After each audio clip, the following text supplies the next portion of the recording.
Welcome back ناظرین. ہم بات کریں گے کہ اس وقت جو بڑا سوال ہے سب کے سامنے وہ یہ کہ پروسیس کتنی جلدی مکمل ہوگا, بات آگے کس طرف جائے گی, اور دوسرا جو اہم سوال ہے اسی سے جڑا ہوا وہ یہ کہ اب بات صحیح راستے پر چل پڑی ہے. جو D G I S I کے حوالے سے جو پہلے بہت دن قیاس سرائیاں ہوتی رہی, ہمارے ساتھ جنرل اعجاز اوان صاحب ہیں, سینئر ڈیفنس اینالسٹ ہیں, آئی ایس آئی میں رہ چکے ہیں آرمی سے 37 سال he has been part of the army. Salman Akram Raja صاحب ہیں, سینئر لائر ہیں, کانسٹیٹیوشن پہ نظر ہے ان کی, اور بڑی اچھی طرح جانتے ہیں ورکنگ آف دا گورنمنٹ, اس کے جو لیگل اسپیکٹس ہیں. آپ کا بھی بہت شکریہ سلمان اکرم راجہ صاحب. جنرل صاحب, تو بات اب کچھ بن ہی گئی؟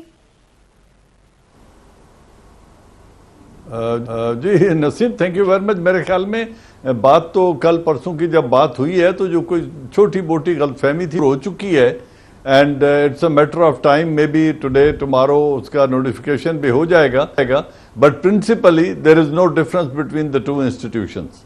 اچھا, سو آپ یو سیٹسفائیڈ, آپ پہلے پیچھے بات کر رہے تھے کہ مسئلے اس طرح ہونے نہیں چاہیے, آپ کو لگ رہا ہے کہ things are all on track? یقیناً ہونے نہیں چاہیے. دیکھیں دونوں اتنے بڑے انسٹیٹیوشن ہیں, اتنے میچور ہیں, پروسیجرز بڑے ویل ڈیفائنڈ ہیں, ان میں کوئی ایسا ابہام ہونا نہیں چاہیے تھا. اینڈ لیٹ می سے اٹ کہ دونوں طرف سے it was not an issue which should have turned up into crisis and should have been on the media, national media. یہ ایک چھوٹا سا ایشو تھا, اس کو ایک ٹیلی فون کال سے بھی ریزالو کیا جا سکتا تھا, اور جو کہ انفارچونیٹلی طول پکڑ گیا. ایسا ہونا چاہیے نہیں تھا. رائٹ فرام دا بگننگ جب پروسیجرز ویل ڈیفائنڈ ہیں تو follow that legal course and it's all done and over. Administrative postings ہیں, اس میں کوئی میک اینڈ بریک ایشو نہیں ہے, کوئی آرمی لیول کی کمانڈ کی تبدیلی نہیں ہے. ایک انسٹیٹیوشن کا ہیڈ ہے جس نے اپنے دوسرے اسائنمنٹ پہ جانا ہی جانا ہے, اور وہ جانے کا طریقہ بھی بڑا ویل ڈیفائنڈ ہے, تو اس کو بڑے سموتھ طریقے سے ہو جانا چاہیے تھا. Unfortunately due to some staff error it has turned out to be a crisis which I think the leader should have been able to resolve with one telephone call, let me say it. جی hopefully it will be.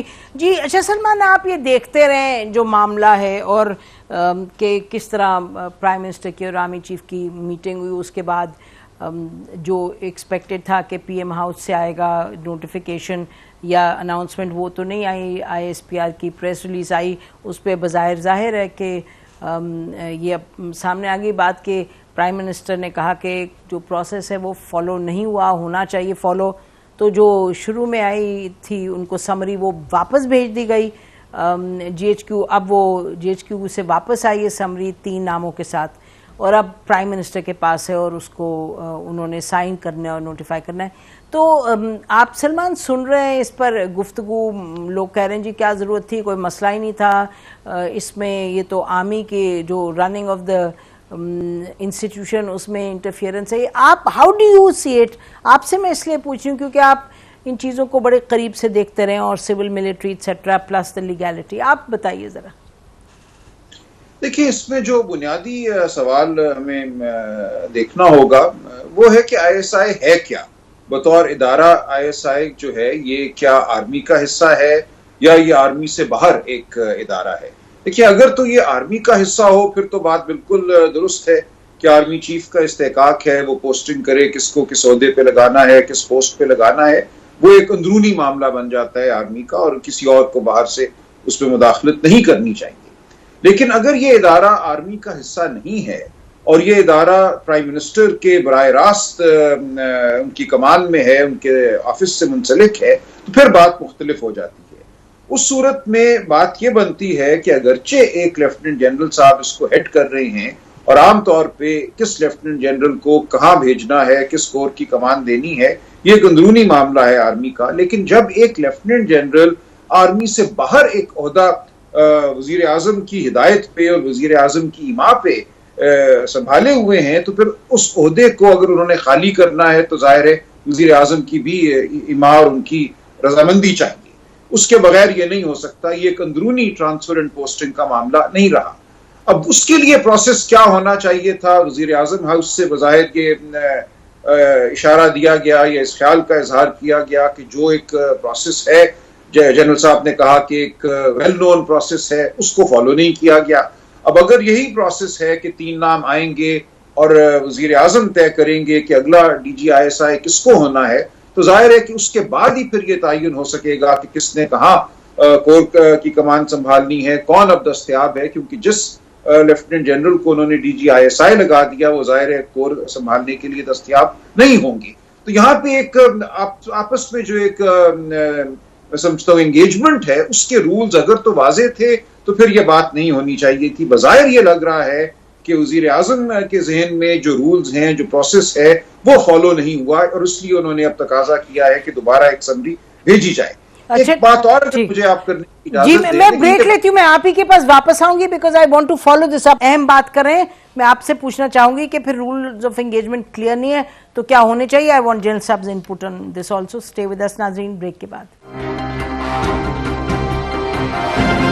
Welcome back ناظرین. امید ہے یہ معاملہ تو انشاءاللہ آج نہیں تو کل سیٹل ہو جائے گا، لیکن ہم کچھ آگے کی بھی بات کریں گے. یہ سلمان اکرم راجہ صاحب فرما رہے تھے کچھ رولز کی. جی سلمان صاحب.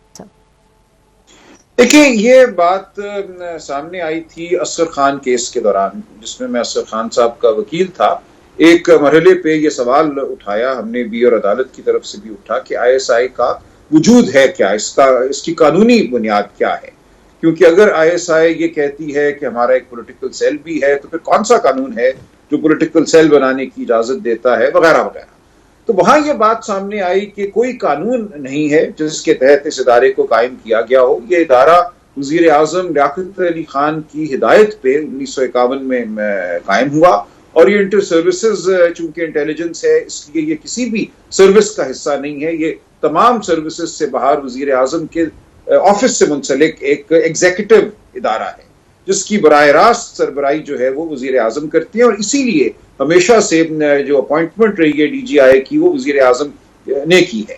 لیکن پھر بھی یہ سوال رہتا ہے کہ بغیر کسی قانونی بنیاد کے ایک ادارہ جو ہے وہ چل رہا ہے، اس کے اندرونی خواہ کوئی رولز ہوں گے، چارٹر ہوگا ضرور، لیکن اس کا کوئی قانونی وجود نہیں ہے. اس لیے یہ شاید اب بات ضروری ہو گئی ہے کہ آئندہ آگے کے لیے اس کو ایک قانونی وجود دیا جائے، اس کے باقاعدہ رولز ریگولیشنز بنے، تاکہ ہر ایک کو پتہ ہو کہ یہ ادارہ کس طرح کام کرتا ہے اور اس کا قانونی جواز کیا ہے. جنرل صاحب آپ اس پر آئیے ذرا، پلیز کم ان آن دس. کیونکہ ایک تو یہ بات کلیئر ہے سلمان صاحب کہ جو ادارے میں تمام لوگ ہیں موسٹلی وہ GHQ سے آئے ہیں، یا وہ نیوی یا ایئر فورس کے تو بڑے منیمم ہیں. تو یہ سب کچھ قانون کے تحت اپنے اپنے جو پیرنٹ باڈی ہے اس کے تحت وہ وہاں موجود ہیں. جنرل صاحب یہ جو سوال اٹھا رہے ہیں سلمان صاحب، یہ تو جائز سوال ہے، کیونکہ ایک کنفیوژن ایک مرتبہ آ گئی تو اس کا مطلب یہ کہ پھر آ سکتی ہے. تو کچھ زیادہ رولز ریگولیشنز کلیئرلی بنانے کی ضرورت ہے، جیسے کہ سپریم کورٹ نے کہا تھا کہ آرمی چیف کی ایکسٹینشن کے رولز بنائیں. نسیم، with due respect for راجہ صاحب، اگر آپ قانونی پیچیدگیوں میں اور لیگیلٹیز میں اور قانون دانوں کے ہاتھ میں یہ معاملہ دے دیں تو خدا خیر کرے کب سلجھے گا، یہ تو پھر بعد کی بات ہے. اس ادارے کا مینڈیٹ کیا ہے؟ اگر آپ مینڈیٹ سمجھتے ہیں جس طرح میں سمجھتا ہوں، تو پہلی بات جو ابھی آپ نے کہی، اس میں جو جتنے بھی آفیسرز پوسٹڈ ہیں they don't come with the permission of the Prime Minister of Pakistan. There are 9 to 11 generals serving in this institution جو ٹرائی سروسز سے آتے ہیں، اور ان کا کام ہے strategic intelligence collection, collation, analysis and dissemination to the 3 services. اور وہ تھریٹ اسیسمنٹ کر کے دیتے ہیں، جس میں تینوں سروسز اپنا ریسپانس بناتی ہیں. اب یہ کچھ اور بحث بھی آ رہی ہے کہ یہاں نیوی کا چیف کیوں نہیں ہوتا، ایئر فورس کا کیوں نہیں ہوتا. اس ملک میں لینڈ اسٹریٹجی از پریڈومیننٹ، اور دونوں سروسز نیوی اور ایئر فورس کا ایک سپورٹنگ رول ہے. وہ سپورٹ کرتی ہیں لینڈ اسٹریٹجی کو، they are tactical in nature, تو وہ اس کی ہیڈ نہیں ہو سکتی. تو پاکستان آرمی کا اسی لیے وہاں سے DG لگایا جاتا ہے، اینڈ آؤٹ آف 9 جنرلز غالباً 7 کا تعلق بھی آرمڈ فورسز سے ہوتا ہے، نیوی اور ایئر فورس سے بھی جنرل اور باقی آفیسرز ہوتے ہیں. اس میں ایک سویلین کمپوننٹ بھی ہے. جو انرول ہی آئی ایس آئی جی کے لیے بالکل، اور انٹیلیجنس کے بالکل۔ لیے ہوتے ہیں، اس میں retired officers from army, air force and navy and other ranks, they are also part of this institution. اب اگر ان کا کام یہ ہے کہ سروسز کے لیے global, regional and local threats کو اینالائز کرنا ہے اور ٹرائی سروسز ریسپانس بننا ہے، تو یہ پرائم منسٹر کی ڈومین تو پورا پاکستان ہے، اس میں تو کوئی یہ نہیں ہے کہ جی پاکستان یہ ادارے تینوں کے تینوں پرائم منسٹر کے ماتحت ہیں، اس طرح تو کوئی اس کو چیلنج نہیں کر رہا، سول سپریمیسی کو بھی کوئی چیلنج نہیں کر رہا، بٹ آرمڈ فورسز کے چیف پھر پریزیڈنٹ آف پاکستان ہے، he is the overall commander of the armed forces of Pakistan. تو اب اس میں اگر ہم ابہام کریٹ کرنا چاہتے ہیں اور اس ایشو کو طول دینا چاہتے ہیں تو وکلاء کی ایک ٹیم بنا دیں، پھر یہ آپ کو چوئنگم بنا دیں گے اس کا، اور اس کو موم کی ناک بنا کے گھسیٹتے رہیں، جو چیزیں ویل ڈیفائنڈ ہیں۔ جی آپ اتنے باعث تو نہیں ہیں اگینسٹ رول آف لا جو آپ ساؤنڈ کر رہے ہیں، but let me go to Salman Akram Raja. Salman, یہ تو بات جن صاحب کی درست ہے، اور ہم نے دیکھا ہے workings of the I S I کہ ڈومیسٹک پالیٹکس کا ایک اینگل ہوگا، لیکن اوور آل تو it is a strategic threat perception, وہ رول ختم ہو چکا ہے جی، ڈومیسٹک کا تو ہے جی وہ، تو اس لیے واٹ جین صاحب از سیئنگ اپنی جگہ درست ہے۔ میرا خیال ہے سوال تو یہی ہے کہ پرائم منسٹر کی ثوابدیدی سے ہیڈ بنتے ہیں، لیکن ہیڈ جب کام نہیں کر سکتے، جب the body isn't in convergence, consonance, تو یہ سوال تو اٹھتا ہے کہ اب اس کو کس طریقے سے کرنا چاہیے فارملائز، کہ اب جو کنفیوژن ہوئی ہے وہ آگے نہ ہو، لیکن ادارے کا جو کیریکٹر ہے اور مینڈیٹ ہے اس کو ذہن میں رکھتے ہوئے۔ جی بالکل، یہ دیکھیں جو ادارے کا کیریکٹر مینڈیٹ ہے وہ ظاہر ہے وہی ہے جس کی ہمیں ضرورت ہے۔